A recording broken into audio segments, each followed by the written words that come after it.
അങ്ങനെ ഭയക്കണ്ടമ്മേ. പണം സൂക്ഷിക്കാൻ കഴിഞ്ഞവർക്ക് അതിനി സംരക്ഷിക്കാനും കഴിയും.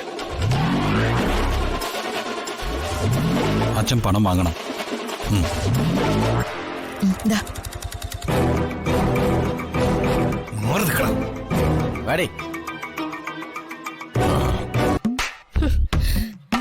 പക കണ്ടതെല്ലാം വടിവേലുമായി.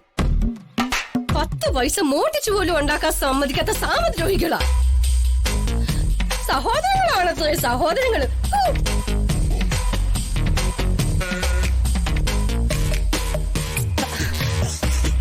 അല്ലെങ്കിൽ ഞാൻ എന്തിനാ പോണേ?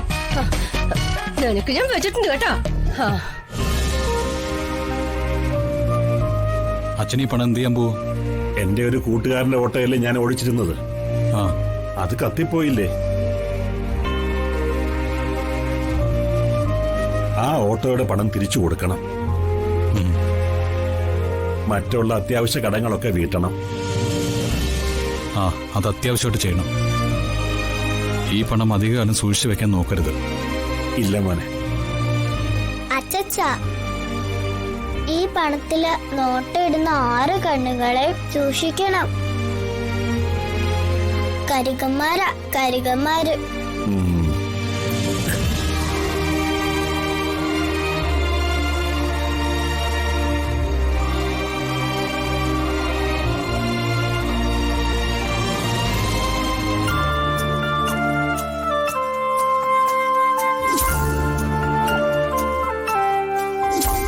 ഇത് കുടിക്കേ. എന്താടാ പതിവിലും നേരത്തെയാണല്ലോ ഇന്ന്? ഇന്നൊരു ക്ലയൻസ് മീറ്റിംഗ് ഉണ്ട്.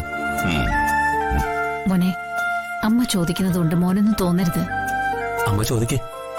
മോന് ദേവിയെ ഇഷ്ടായോ?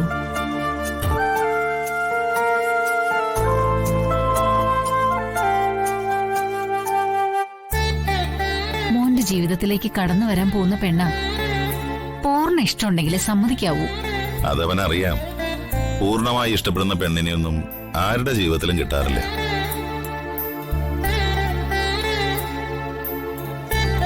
മോനെ, ഈ ജീവിതം എന്ന് പറയുന്നതേ ഒരു അഡ്ജസ്റ്റ്മെന്റ് എന്നുവെച്ച് നിനക്ക് ദേവിക ഉൾക്കൊള്ളാൻ പറ്റുന്നില്ലെങ്കിൽ അവളെ നിർബന്ധമായിട്ട് താലി കെട്ടണമെന്നല്ല എന്റെ അർത്ഥം. മോനെ, നിനക്ക് ഇഷ്ടപ്പെട്ടില്ലെങ്കിൽ അവളെ വിട്ടേക്ക്. നമുക്ക് വേറെ നോക്കാം. അതെ മോനെ, മോനെന്തെങ്കിലും താല്പര്യക്കുറവുണ്ടെങ്കിൽ പറയാ, നമുക്കതങ്ങ് വിട്ടേക്കാം.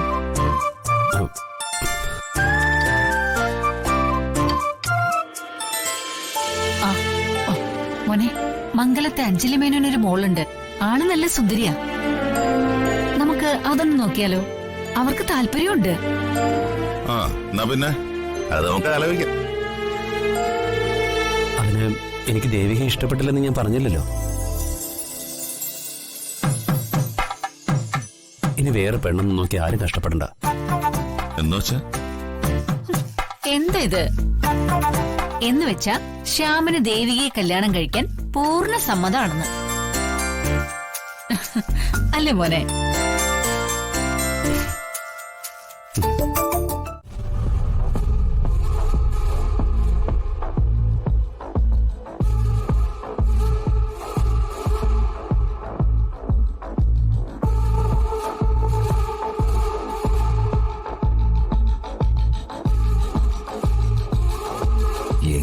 CCTV ക്യാമറ കിഴവിടെ മുറിയിൽ വെക്കണം. പുറത്തെങ്ങും ആരും കാണുന്നില്ലല്ലോ. ജഗനും വന്ദനയും കുറുപ്പിന്റെ വീട്ടിലേക്ക് പോയി കാണുമോ?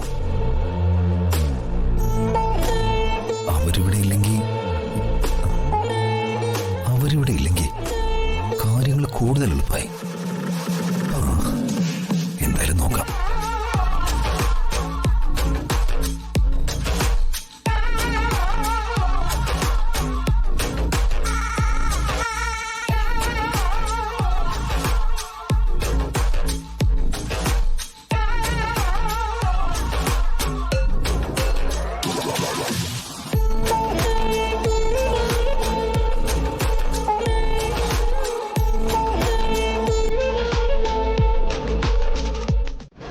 കൂടെ ഉണ്ടെങ്കിൽ പട്ടിണി കഞ്ഞി പൂർണ്ണാവും.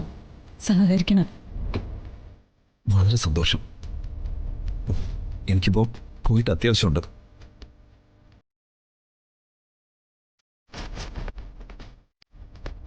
എന്നെ സംബന്ധിച്ചിടത്തോളം ഇനിയുള്ള ഭക്ഷണമല്ല, എനിക്ക് വർഷയുടെ പട്ടിണി കഞ്ഞിയായിരിക്കും.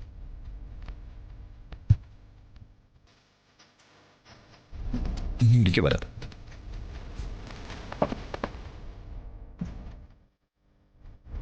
ഞാനിപ്പോഴും ഇവിടുത്തെ കുടുംബാംഗമാണെന്ന സമാധാനത്തോടെ ഇപ്പൊ ഞാൻ പോവുക.